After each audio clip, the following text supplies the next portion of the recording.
तो आगे इसमें दिखाते हैं कि जिस कंपनी में डॉक्टर गो काम करते थे उसे उस कंपनी में काम करते हुए पूरे 20 साल हो गए थे और 3 साल से वो फिनेंस डिपार्टमेंट में था, क्योंकि ये खबर बाहर आ गई थी कि इनकी कंपनी में 10 मिलियन की हेरा फेरी हुई है। कंपनी के डायरेक्टर इस हेरा फेरी की जिम्मेदारी डॉक्टर गो को लेने के लिए कहते हैं, क्योंकि वे पहले लीगल डिपार्टमेंट में थे। उन्हें लगता है कि इन सब से वो अपने आप को निकाल लेगा। उसका सीनियर उससे कहता है कि कंपनी तुम्हारी फैमिली का ध्यान रखेगी, उन्हें भी पूरी सैलरी भी देगी, यहाँ तक कि जब तक वो रिटायर नहीं हो जाता तब तक उनकी फैमिली के लिए रहने की जगह भी देगी। अब प्रेजेंट को दिखाते हैं।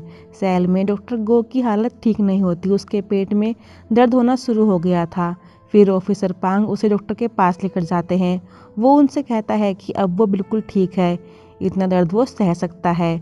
डॉक्टर फिर भी उसे कुछ टेस्ट कराने के लिए बोल देते हैं। जेल में अगले हफ्ते ऑडिट होने वाला होता है और इसकी जिम्मेदारी ऑफिसर ना के पास होती है। जब सभी ऑफिसर इसकी मीटिंग में होते हैं तभी ऑफिसर सॉन्ग फ़ोन पे ऑफिसर पांग को बताते हैं कि कैप्टन यू और दूसरे कैदी के बीच मारपीट हो गई है, क्योंकि दूसरे कैदी ने उसे उकसाया था हत्यारा कहकर। ये सब देखने के लिए ऑफिसर ना भी ऑफिसर पांग के साथ जाते हैं।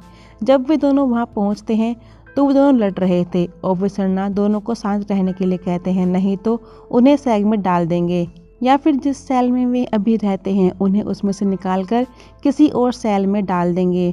दूसरा कैदी ऑफिसर ना से माफ़ी मांग लेता है कि आगे से ऐसा कुछ नहीं होगा, लेकिन कैप्टन यू को कोई फ़र्क नहीं पड़ता, चाहे वे उसे सैग में डाल दें या फिर उसका सेल चेंज कर दें। जब सभी ग्राउंड में होते हैं डॉक्टर गो की तबीयत फिर से ख़राब होना शुरू हो जाती है। ये दर्द बढ़ता ही जा रहा था। हान्युंग कहता है कि ये दर्द अपेंडिक्स का नहीं है, ज़रूर कोई और दिक्कत इसकी वजह से इतना दर्द हो रहा है, क्योंकि उसका दर्द बढ़ता ही जा रहा था। ऑफिसर सांग कहते हैं कि तुम्हें इसका ट्रीटमेंट कराना चाहिए, लेकिन वो उसकी नहीं सुनता, क्योंकि उस वक्त उनके उस सेल में ऑफिसर नाम मौजूद थे।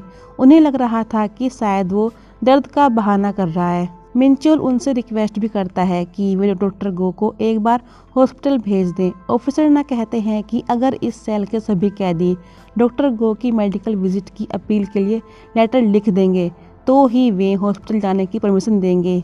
ऑफिसर ना को पता था कि कैप्टन यू को अपने सेल के कैदियों से कोई फर्क नहीं पड़ता, इसलिए वो उसकी मेडिकल विजिट के लिए लेटर नहीं लिखेगा। जब किम जी हुक प्रैक्टिस करता रहता है, योंग चोल भी उसके साथ में होता है। तभी ली जिन हो भी कॉफ़ी लेकर वहाँ पहुँच जाता है।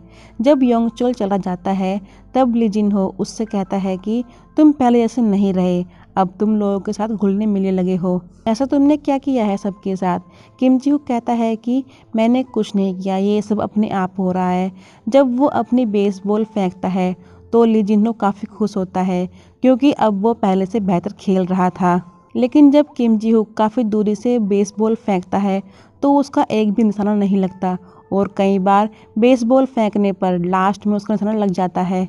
इसके बाद उसके सेल के साथियों को बैटिंग के लिए बुलाया जाता है। जब वे चारों बैटिंग करते हैं तो वे सही निशाना मारते हैं। किम जी हुक सोच में पड़ जाता है कि वो एक को भी आउट नहीं कर पाया। अब उसके पास एक ही ऑप्शन बचता है कि उसे अपनी स्पीड बढ़ानी होगी, तभी कुछ बात बन पाएगी। सेल में सभी डॉक्टर गो की मेडिकल विजिट के लिए लेटर लिखते हैं, लेकिन कैप्टन यू नहीं लिखता। वो उन सब से कहता है कि मुझे इन सब से दूर रखो, वही सबके लिए सही रहेगा। घर पर जुनडोल ली जुनहो से कहता है कि उसने जेही के रेस्टोरेंट में उसके लिए प्राइवेट टेबल बुक कर दी है, क्योंकि वो ब्लाइंड डेट पर जाने वाला था। उसे लगा कि कहीं ब्लाइंड डेट के बारे में उसने जेही को ना बता दिया हो। ये जान के उसको शक हो जाता है कि कहीं ली जुनहो उसे पसंद तो नहीं करता। वो उससे कहता है कि जेही बस मेरी अच्छी दोस्त है और किम जी हुक की बहन है, इसी नाते उसका ख्याल रखता है। वुड फैक्ट्री में मिनसुंग जिसके हाथ में चोट लग गई थी, किम जी हुक ने ऑफिसर सिम से कहकर उसकी ड्यूटी स्टॉक रूम में लगवा दी थी, क्योंकि वो अभी और कोई काम नहीं कर सकता। मिनसुंग उसको इन सब के लिए थैंक्स बोलता है और उसको हाथ में पहनने के लिए बैंड भी देता है, और वो बाहर भी जाने वाला है पेरोल पर। जब सभी लंच करते रहते हैं तो डॉक्टर गो की हालत फिर से ख़राब होना शुरू हो जाती है। किम जी हुक को गवर्नर के ऑफिस में बुलाया जाता है उसकी ऑटोग्राफ साइन करने के लिए। तभी ऑफिसर ना उन सभी कैदियों की पेरोल की रिक्वेस्ट देखते हैं जिन्होंने पेरोल के लिए अपील किया था। जिनके रिकॉर्ड क्लियर नहीं होते वे उनकी पेरोल कैंसिल करते रहते हैं और मिनसुंग का 1 पॉइंट कम होने की वजह से ऑफिसर ना उसके भी पेरोल कैंसिल कर देते हैं। कैप्टन यू किम जी से कहता है कि तुम यहाँ पर इतना इजीली कैसे रह लेते हो, सबके साथ घुल मिल के, और ये सब तुम कैसे कर लेते हो, या तो तुम सबसे बड़े बेवकूफ़ हो या फिर सबको बेवकूफ़ बनाते हो। किम जी कहता है कि वो ये सब इसलिए करता है ताकि जब तक उसे यहाँ पे रहना है वो ठीक से रहे।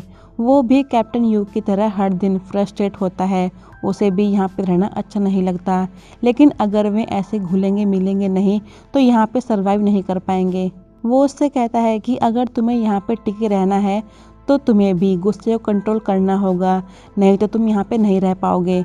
वो कैप्टन यू से डॉक्टर गो के लिए लेटर लिखने की रिक्वेस्ट भी करता है, लेकिन उसने पहले ही लेटर लिख दिया था क्योंकि यहाँ पे सवाल किसी की ज़िंदगी और मौत का था। जब कैप्टन यू ऑफिसर पांग के पास जाते हैं लेटर देने के लिए तो वे उससे कहते हैं कि यहाँ पे वो किसी के ऊपर विश्वास नहीं करते और तुम पर भी विश्वास नहीं करते। इसके बावजूद भी वो उससे पूछता है कि उस दिन तुम्हारी यूनिट में क्या हुआ था जिस दिन जुनयोंग मरा था। अब दिखाते हैं कि सर्जेंट ओ जुनयोंग को बहुत टॉर्चर कर रहा था। ये करते हुए कैप्टन यू उसे देख लेता है।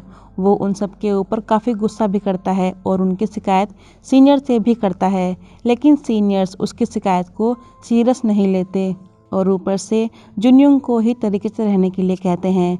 सर्जेंट ओ के फादर नेशनल ओतोग्यू होते हैं, इसलिए सर्जेंट ओ चाहे कुछ भी करे कोई भी उसे कुछ नहीं कह सकता था। वो पूरी यूनिट को ऐसे ही परेशान किया करता था। जब कैप्टन यू ने सबसे जुनयोंग पे हो रहे टॉर्चर के बारे में पूछा तो किसी ने भी सर्जेंट ओ के खिलाफ कुछ नहीं कहा, यहाँ तक कि जुनयोंग ने भी कुछ नहीं कहा था। कैप्टन यू की ये सारी बातें सुन के ऑफिसर पांग समझ जाते हैं कि उसकी मौत सर्जेंट ओ की वजह से हुई है। उस घटना के बाद सभी सर्जेंट को दूसरी यूनिट में भेज दिया गया था। उसके भाई ने सबसे मिलने की बहुत कोशिश की थी, लेकिन कोई भी सर्जेंट उससे मिलने के लिए तैयार नहीं हुआ था और उनमें से किसी ने भी कैप्टन यू के फेवर में गवाही नहीं दी थी।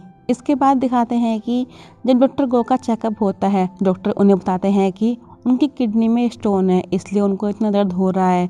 वो उससे कहता है कि तुम्हें ज़्यादा पानी पीना होगा, शायद स्टोन निकल जाए, क्योंकि वो काफ़ी छोटा स्टोन होता है। जब उसकी वाइफ ने उसको बताया था कि उसकी कंपनी ने 3 गुनी सैलरी दी है तो उसने अपने ऑफिस में लेटर लिखी थी ये जानने के लिए कि उन्होंने उसकी वाइफ को इतनी सैलरी क्यों दी है, लेकिन अभी तक उसकी कंपनी से कोई भी जवाब नहीं आया था। ग्राउंड में प्रैक्टिस करते टाइम ली जिन हो की एक आंख पर मधुमक्खी काट लेती है, इसलिए वो दोनों डॉक्टर के पास जाते हैं। किम जी देखता है कि वहाँ पे मिनसुंग है जिसकी पेरोल कैंसिल कर दी गई थी। जब उसे पता चला था कि उसकी पेरोल कैंसिल कर दी गई है तो उसने अपने आप को मारने की कोशिश की थी, लेकिन अब उसकी हालत ठीक होती है और किम जी हुक भी रात को उसी के पास रुकता है। मिनसुंग लू जुन हो को सॉरी बोलता है जो उसने किया उसके लिए। किम जी हुक उसको बता देता है कि वे दोनों अच्छे दोस्त हैं। वो उस लड़के से पूछता है कि तुम यहाँ पे कैसे आए, तुम्हें तो देखकर नहीं लगता कि तुम किसी को मारोगे या कुछ गलत करोगे। मिनसुंग किम जी हुक से कहता है कि वो PSAT का स्टूडेंट था, उसने पूरे 7 साल पढ़ाई की थी, फिर उसकी बहन भी उसके पास रहने के लिए आ गई थी। उसने कुछ महीने कंस्ट्रक्शन लाइन में काम किया था क्योंकि वे लोग उन्हें रहने के लिए जगह दे रहे थे, खाना भी दे रहे थे, और एक रात उसके बॉस का फ़ोन आया। वो उससे कहते हैं कि वो अभी क्लाइंट के साथ मीटिंग में हैं और वो अपना वॉलेट वहीं पे भूल गए हैं, इसलिए वे मिनसुंग को अपना वॉलेट लाने के लिए कहते हैं क्योंकि रात काफ़ी हो चुकी थी। जब मिनसुंग खुद से ट्रक चला के जा रहा था तब उसे नींद भी आ रही थी, तभी एक लड़का उसके सामने आ गया और उसका एक्सीडेंट हो गया था। जब इसकी इंक्वायरी हुई तो उसके बॉस ने झूठ बोल दिया था। उसने मिनसुंग को बुलाया तो था लेकिन ये नहीं कहा था कि ट्रक लेकर आओ। मिनसुंग को बहुत दुख होता है क्योंकि उसके बॉस ने सच नहीं बताया था, जबकि अपने बॉस के कहने पर ही वो ट्रक लेकर गया था। अब दिखाते हैं कि किम जी हुक ने बहुत प्रैक्टिस की थी, बहुत ज़्यादा। कोच ने उसे टीम में इसलिए शामिल किया था क्योंकि वो एक लेफ्टी होता है और उन्हें उसकी ज़रूरत भी थी। वो मिनसुंग को बहुत समझाता है कि उसने जो किया उसमें कोई गलती नहीं थी उसकी। तुम्हें इस गिल्ट को अपने अंदर से बाहर निकालना होगा कि तुम्हारी वजह से किसका एक्सीडेंट हुआ था। अगले दिन डॉक्टर गो के लिए उसकी कंपनी की तरफ से लेटर आ जाता है। उसमें लिखा होता है कि प्रोसिक्यूशन ने उन्हें अब भी टारगेट कर रखा है और उनकी कंपनी अभी मुश्किल में है।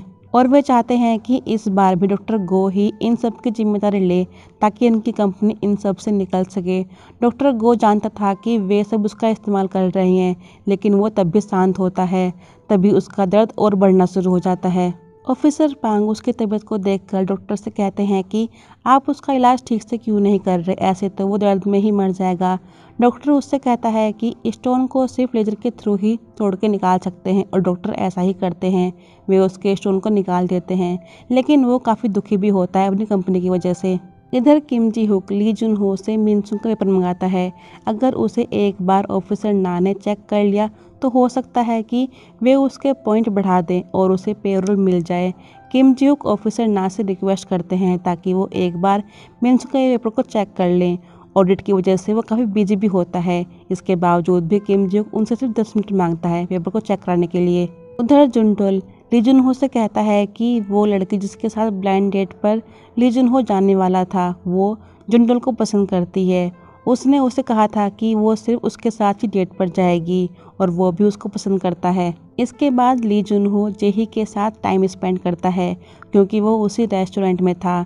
फिर दोनों साथ में डिनर करते हैं और उसके बॉस भी जुनहो से मिलकर काफ़ी खुश होते हैं। जब ली जुनहो किम जी हुक से मिलता है तो वो अपनी प्रैक्टिस ही करता रहता है। जी हुक उससे अपनी बहन के बारे में पूछता है कि क्या वो ठीक है। ली जिनहो कहता है कि तुम्हें छोड़ के यहाँ पे सब ठीक है, थोड़ा बहुत अपने बारे में भी सोच लिया करो। ये सब वो इसलिए कहता है क्योंकि किम जी हुक बहुत ज़्यादा ही प्रैक्टिस कर रहा था।